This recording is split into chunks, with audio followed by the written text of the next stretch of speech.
চট্টগ্রামের জঙ্গল সলিমপুরের সন্ত্রাসীদের বিরুদ্ধে কঠোর অবস্থানে সরকার, চলছে চিরুনি অভিযান, এলাকা পরিদর্শনের স্বরাষ্ট্রমন্ত্রী।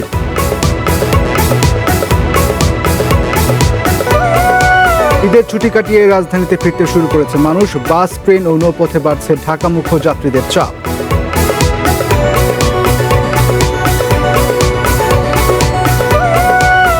ছাদ বাগানে 10% হোল্ডিং ট্যাক্স মওকুফের ঘোষণার বাস্তবায়ন হয়নি এক দশকেও, নেই সুনির্দিষ্ট কোনো নীতিমালা।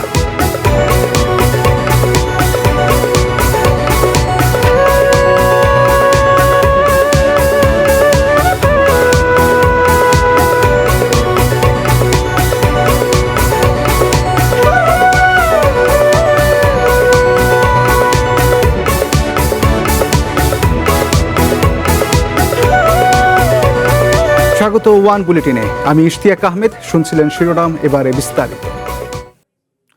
জঙ্গল সলিমপুর যেন রাষ্ট্রের ভিতরে আরেক রাষ্ট্র। সাধারণ মানুষ তো বটেই, চট্টগ্রামের উপকণ্ঠে এই পাহাড়ি এলাকায় আইন শৃঙ্খলা বাহিনীর প্রবেশাধিকারও ছিল অনেকটা নিষিদ্ধ। কয়েকটি বাহিনীর হাতে ছিল অস্ত্র ব্যবসা, চাঁদাবাজি আর কোটি কোটি টাকার প্লট বাণিজ্যের একচ্ছত্র নিয়ন্ত্রণ। অবশেষে রাষ্ট্রের ভেতর রাষ্ট্র হিসেবে কুখ্যাতি পাওয়া সেই জঙ্গল সলিমপুরে ঘটতে যাচ্ছে নতুন কিছু।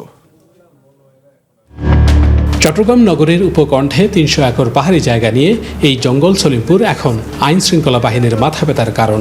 দশকের পর দশক ধরে সন্ত্রাসীরা এখানে এতটাই বেপরোয়া যে র্যাব পুলিশ হত্যা করতেও তাদের হাত কাঁপে না। সবশেষ 24 মে র্যাব, পুলিশ ও এপিবিএনের যৌথ একটি ক্যাম্প সন্ত্রাসীরা বুলডোজার দিয়ে গুড়িয়ে দেয়। এরপর সেখানে হার্টলাইনে যায় আইন শৃঙ্খলা বাহিনী। চিরুনি অভিযান, ক্যাম্পে বিজিবি মোতায়েন সহ নানা কৌশলে ওই এলাকায় রাষ্ট্রের কর্তৃত্ব প্রতিষ্ঠায় সর্বোচ্চ শক্তি প্রয়োগের কথা জানাচ্ছেন তারা। অনেক অবৈধ অস্ত্র আছে, আমরা সেই অস্ত্রগুলো এখানে ট্রেনিং প্রাপ্ত ডগ আসছে, তাদেরকেও দেখাচ্ছি, সার্চ করাইতেছি।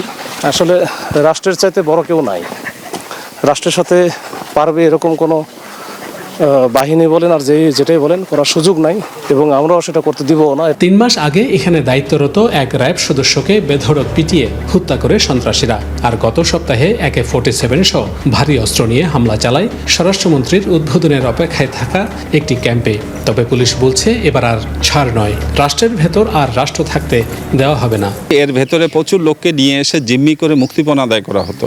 সারা বাংলাদেশের সন্ত্রাসীর এটা ছিল একটা আশ্রয়স্থল। এখানে প্রচুর অস্ত্র ছিল, অস্ত্র এবং সন্ত্রাসী বিভিন্ন জায়গায় ভাড়ায় যেত। কোথাও যেমন সন্ত্রাসীদের কোনো আবাসস্থল ঘাঁটি গাড়তে দেয় না, এখানেও দেব না।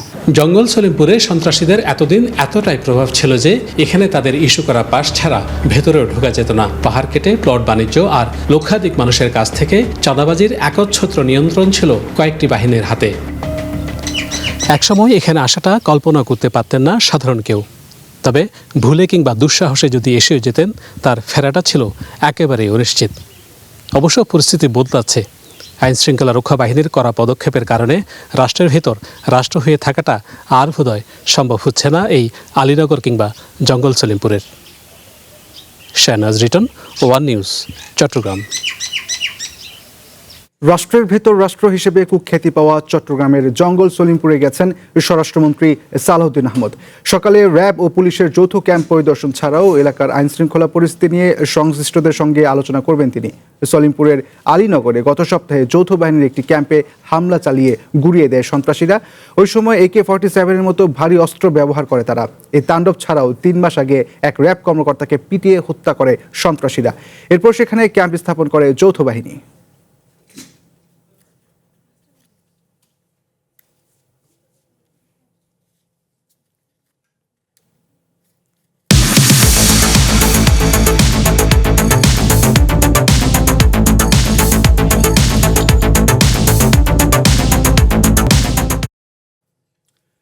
পবিত্র ঈদুল আজহা উপলক্ষে ঘোষিত 7 দিনের ছুটি শেষ হচ্ছে আজ।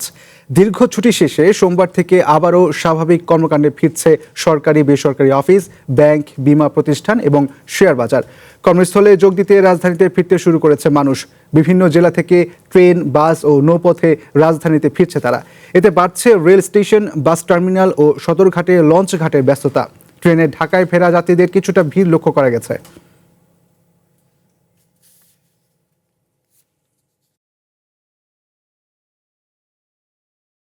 ঝড় বৃষ্টির বা কোনো ধরনের ঝুঁকি ছিল না, আমরা খুবই ভালোভাবে যাত্রা করে এসেছি। কেবিনও পেয়েছিলাম, বুক করতে পেরেছিলাম, ইজিলি আমরা আসতেও পেরেছি, কোনো হ্যাসেল হয়নি। ভাড়া যা আছে সবার কাছে যা নিচ্ছে আমাদের কাছে তাই নিচ্ছে। হ্যাঁ, সময় মতো লঞ্চ ছাড়ছে, কোনো দুর্ভোগ হয় নাই। কালকের থেকে অফিস, এই জন্য চলে আসলাম, একটু যেহেতু যানজট হবে রাস্তায় চলে আসি, এই জন্য বাচ্চারা স্কুল খোলা তো আজকে সকালে আমরা আসছি, ফুল রাস্তায় ফ্রি।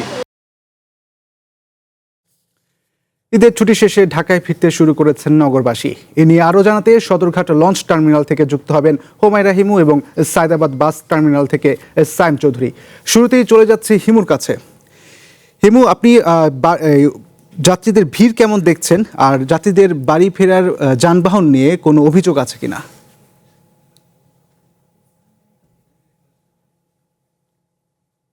শেষ হচ্ছে ঈদের পরে ঘরমুখ যারা মানুষ ছিলেন তারা রাজধানীতে ফিরতে শুরু করেছে।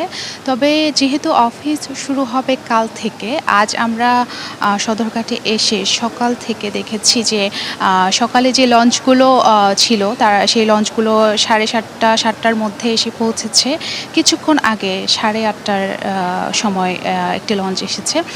লঞ্চ ঠিকঠাক মতো এসে পৌঁছাচ্ছে এবং যাত্রীরা জানিয়েছে তাদের তেমন বড় কোনো অভিযোগ নেই। আমরা জানার চেষ্টা করেছি যে ভাড়া কেমন, তারা ভাড়ার ব্যাপারে সেরকম একটা অভিযোগ করেননি এবং নৌযাত্রায় যেহেতু গতবার নৌ দুর্ঘটনা ঘটেছিল, সেবার তাদের মধ্যে শঙ্কা ছিল কিনা সে ব্যাপারেও তারা বলেছে যে না, নির্বিঘ্নে তারা পৌঁছতে পেরেছে। কিন্তু সদরঘাট থেকে বের হয়ে তারা বলছে যে গণপরিবহনে সিএনজি বা এই জায়গায় তারা ভাড়া হয়তো বা বেশি, কারণ যেহেতু জানে যে গন্তব্যে ফিরতে হবে, সে কারণে বেশি ভাড়া, সিএনজি হয়তো বা বেশি ভাড়া চাচ্ছে গন্তব্যে পৌঁছানোর জন্য। এছাড়া নৌ পুলিশের বিশেষ যে কার্যক্রম 22 মে থেকে শুরু হয়েছে, সেটা 2রা জুন পর্যন্ত চলবে। নৌ পুলিশের টহল আমরা দেখতে পেয়েছি। এছাড়াও এখানে পরিস্থিতি অনেকটা স্বাভাবিক এবং যাত্রীরা, বিশেষ করে নারী যাত্রীরা জানিয়েছেন যে তাদের রেলওয়েতে যেমন তাদের জন্য বিশেষ কেবিন বা কামরার ব্যবস্থা করা হয়েছে, বিশেষ বগির ব্যবস্থা করা হয়েছে, সেক্ষেত্রে নারী ও শিশুদের জন্য খুব স্বাভাবিক হয় যদি তারা লঞ্চেও এরকম সেপারেট কেবিনের ব্যবস্থা থাকে নারী ও শিশুদের জন্য। এছাড়া তারা লঞ্চ যাত্রাটা এবার বেশ উপভোগী করছে বলা যায়। তবে আগামীকাল থেকে এই ভিড়, সদরঘাটের ভিড় আরও বেশি বাড়বে এবং মুখরিত হবে লঞ্চ ঘাটগুলো এবং সদরঘাট থেকে। এই ছিল আমার কাছে সর্বশেষ ইস্তিয়াক। ধন্যবাদ হিমু। নৌপথের যাত্রা নিয়ে জানলাম। এবার একটু বাস টার্মিনালের খবর জানতে চাচ্ছি। সায়দাবাদে আছেন সাইম চৌধুরী। সাইম, আপনি একটু জানাবেন আমাদেরকে সায়দাবাদে ভিড় কেমন দেখতে পাচ্ছেন, আর ফিরতি যাত্রা কি স্বস্তির হচ্ছে কিনা, আপনি কি দেখছেন?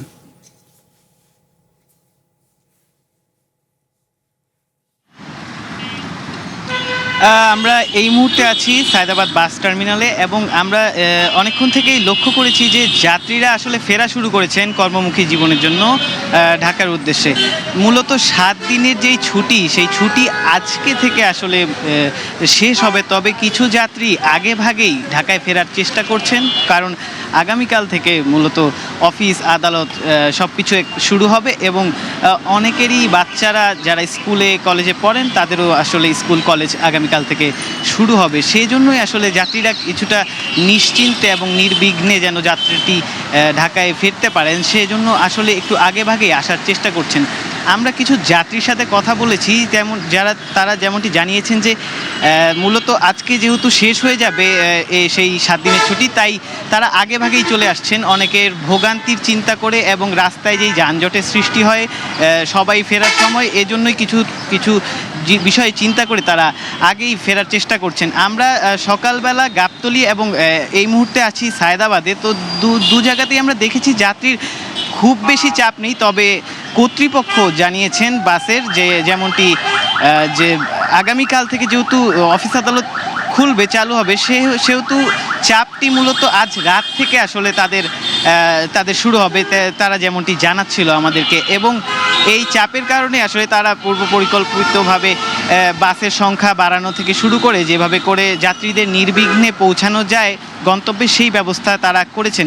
এবং আমরা যেমনটি সায়দাবাদে দেখেছি অনেক যাত্রী এখনও ঢাকা ছাড়ছেন যারা মূলত ঈদের আগে ভাগে যেতে পারেননি।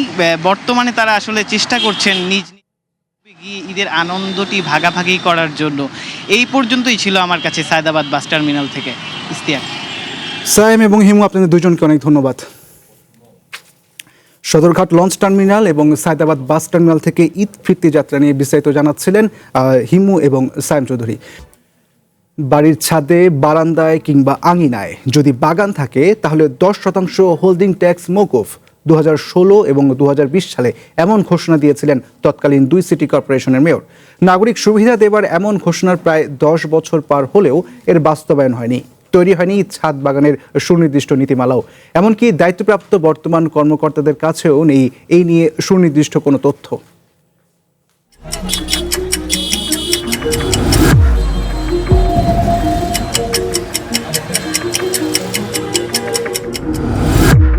অপরিকল্পিত নগরায়ন রাজধানী ঢাকা।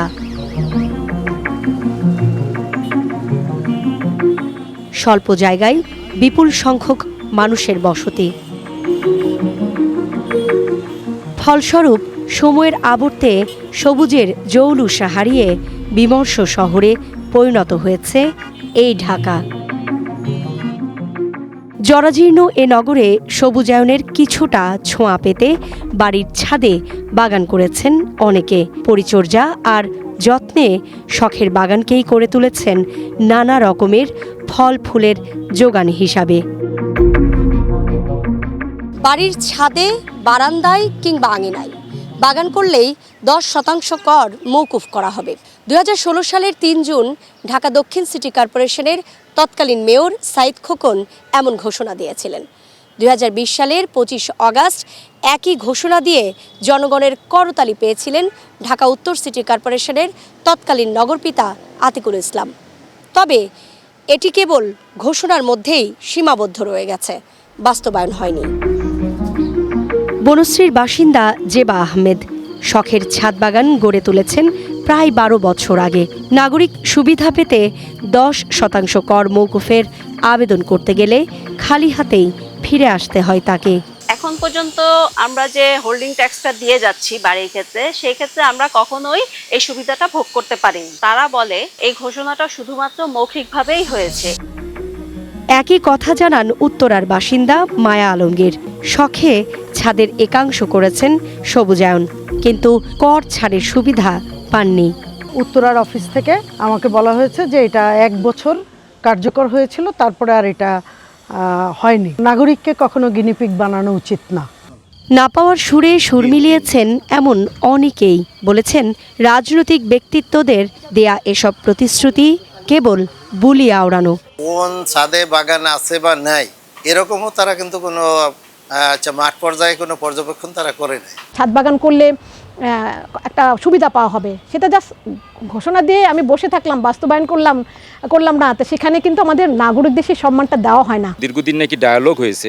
আমি এতদিন যাবত এটা নিয়ে কাজ করি, কোনো ডায়ালগে আমি নিজে অনেকবার চেষ্টা করেছি ডায়ালগগুলিতে থাকার জন্য, কিন্তু আমরা এই ডায়ালগে যেতে পারি না। কিন্তু আমার তো অবজারভেশন আছে।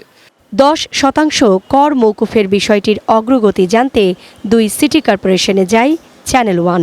কথা হয় বর্তমান প্রশাসক এবং প্রধান নির্বাহী কর্মকর্তার সঙ্গে, কিন্তু কেউই এ বিষয়ে সঠিক তথ্য দিতে পারেননি। যিনি প্রশাসক ছিলেন আমার আগে, উনি মনে হয় 10% কমিয়ে এনে 5% কথা বলেছিলেন। এটা তো মন্ত্রণালয় থেকে হয়তো বা অ্যাপ্রুভাল হয় নাই, কিংবা এই বিষয়টা একটা আছে, অ্যাপ্রুভাল না হলে তো কাজ করা যায় না। ট্যাক্সের যে বিষয় মুখ্য কথা বলেছেন সেটি আমার জানা নেই, বা এটি লিখিতভাবে কোনো পরিপত্র বা আদার কোনো সিটি কর্পোরেশন তরফ থেকে কোনো ডিক্লারেশন আছে কিনা সেটাও আমাকে দেখতে হবে।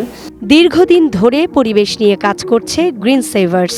2023 সালে তাদের গবেষণার সূত্র বলছে ঢাকায় ছাদ বাগান করার মতো ভবন আছে প্রায় 6 লাখ, কিন্তু বাগান আছে মাত্র 3% ভবনে। পরিবেশ বিশেষজ্ঞরা বলছেন গাছ লাগালেই ছাদ বাগান হয় না, এর জন্য একটি সুনির্দিষ্ট কাঠামো এবং নীতিমালা প্রয়োজন। অথচ স্থানীয় সরকার মন্ত্রণালয় সেই উদ্যোগও নেয়নি। এটি বাস্তবায়ন করতে গেলে আপনাকে ব্যাকগ্রাউন্ড ওয়ার্ক করতে হবে, আপনাকে একটা মডেল ডেভেলপ করতে হবে, একটা নীতিমালা ঠিক করতে হবে। সরকার আসলে বা স্থানীয় প্রশাসনগুলো আসলে এই উদ্যোগগুলো নেয়নি। স্থানীয় সরকার মন্ত্রণালয় জিনিসটাকে জাস্ট একটা মিটিংয়ের শেষে একটা বক্তব্য বা মিডিয়াতে একটা চটকদারি একটা বিষয় তৈরি করার জন্য বলা হচ্ছে, কিন্তু কেউই পুরো বিষয়টা নিয়ে গভীরভাবে কাজ করছে না। সংশ্লিষ্টরা বলছেন, রাজনৈতিক অঙ্গনে নির্বাচিত প্রতিনিধিরা কেবল মানুষের আস্থা অর্জনে নানা প্রতিশ্রুতির ছক কষেন, আর ক্ষমতার বদল হলে আড়াল হয় সেই প্রতিশ্রুতির বয়ান। ছক বদলের এই জালে কেবল আটকে যায় সাধারণ মানুষের প্রত্যাশা। বর্তমান সরকার কি এই বিষয়গুলোতেও নজর দেবেন, নাকি নতুন কোনো প্রত্যাশার বুননে আটকে যাবে নাগরিক সমাজ? সুকন্যা আমির, ওয়ান নিউজ, ঢাকা। আমেরিকার গ্রিন কার্ড পেতে ইচ্ছুক অধিকাংশ অভিবাসীকে নিজ দেশে ফিরে আবেদন করতে হবে বলে কদিন আগেই ঘোষণা দেয় ট্রাম্প প্রশাসন। তবে সপ্তাহ না পেরোতেই সেই সিদ্ধান্ত থেকে সরে এসেছে আমেরিকা। দেশটির হোমল্যান্ড সিকিউরিটি ডিপার্টমেন্টের এক মুখপাত্রের বরাতে নিউ ইয়র্ক টাইমস জানায়, গ্রিন কার্ড প্রত্যাশী সব অভিবাসীকে আবেদনের জন্য নিজ দেশে ফিরে যেতে হবে না, বিশেষ বিশেষ ব্যক্তির ক্ষেত্রে এই নিয়ম প্রযোজ্য হবে। নাম প্রকাশ না করার শর্তে ওই মুখপাত্র বলেন, আগের সিদ্ধান্তটি ছিল কিছু কর্মকর্তার একচ্ছত্র ক্ষমতার স্মারক, যারা ভিসার মেয়াদ শেষ হওয়ার পরও অতিরিক্ত সময় অবস্থান করছেন কিংবা যেসব দেশের নাগরিকরা সরকারি সুযোগ সুবিধার উপর বেশি নির্ভরশীল, মূলত তারাই এই নীতির আওতায় পড়বে। নতুন এই সিদ্ধান্তকে ট্রাম্প প্রশাসনের একটি ইউটার্ন হিসেবে বর্ণনা করেছে নিউ ইয়র্ক টাইমস। চ্যাম্পিয়ন্স লিগের ফাইনালে নাটকীয় জয় পেয়েছে পিএসজি। বুদাপেস্টের পুস্কাস অ্যারেনায় আর্সেনালকে টাইব্রেকারে 4-3 গোলে হারিয়ে শিরোপা ধরে রেখেছে ফরাসি ক্লাবটি। ম্যাচের শুরুতেই আগ্রাসন দেখায় আর্সেনাল। 6ষ্ঠ মিনিটে কাই হাভার্টসের গোলে লিড পায় গানাররা। ফার্স্ট হাফে সে লিড ধরে রাখে আর্তেতা বাহিনী। সেকেন্ড হাফে ম্যাচে ফেরে পিএসজি। 65 মিনিটে পেনাল্টি থেকে গোল করে সমতা আনেন উসমান দাম্বেলে। এরপর দুই দলই কয়েকটি সুযোগ পেলেও কাজে লাগাতে পারেনি। ম্যাচের ভাগ্য নির্ধারণ হয় টাইব্রেকারে। আর এই সুযোগ কাজে লাগাতে ভুল করেনি প্যারিসিয়ানরা। আর্সেনালের এভারেজি এজে ও গ্যাব্রিয়েল পেনাল্টি মিস করেন। সেই সুযোগ কাজে লাগিয়ে 4-3 ব্যবধানে জয় তুলে নেয় পিএসজি। এই জয়ে টানা দ্বিতীয়বারের মতো চ্যাম্পিয়ন্স লিগের শিরোপা জিতল পিএসজি। অন্যদিকে ইউরোপ সেরা হওয়ার স্বপ্ন অপূর্ণ হয়ে থাকলো আর্সেনালের। এ ছিল ওয়ান বুলেটিনে। চ্যানেল ওয়ানের সাথে থাকুন, যুক্ত থাকুন আমাদের ফেসবুক পেজ এবং ইউটিউব চ্যানেলে।